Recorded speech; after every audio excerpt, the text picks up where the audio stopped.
আপনারা যদি ইসলামের পক্ষে কোরআনের পক্ষে দাঁড়িপাল্লা ভোট দেন, আপনারা কৃষিকারদের সবের বাজি হবেন। এই নেওয়ার কারণে আপনারা আল্লাহর পক্ষে দিচ্ছেন, কোরআনের পক্ষে দিচ্ছেন। আপনাদের জন্য জান্নাত অবদান জাহান। আমি বলি, যারা কোরআনের বিরুদ্ধে ভোট দিবে তারা গুণাগার হবে। মা বোনদের জন্য বিধবা ভাতা আছে, বয়স্ক ভাতা আছে, শিশু ভাতা আছে, মাতৃকালী ভাতা আছে, প্রতিবন্ধী ভাতা আছে। এগুলা কি আপনারা পান? এগুলো পান না। তারপরে জেলে কার্ড আছে, ওগুলো পাওয়া যায় না।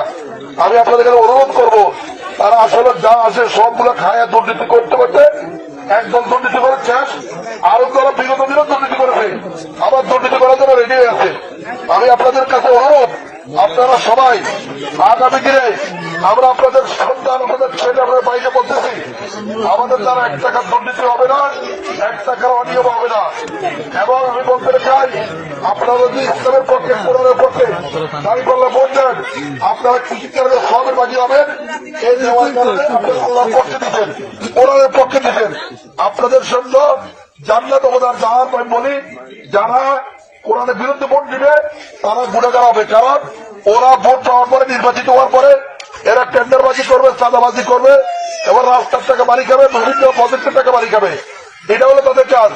এমন অন্যায়ভাবে যে টাকা বাড়ি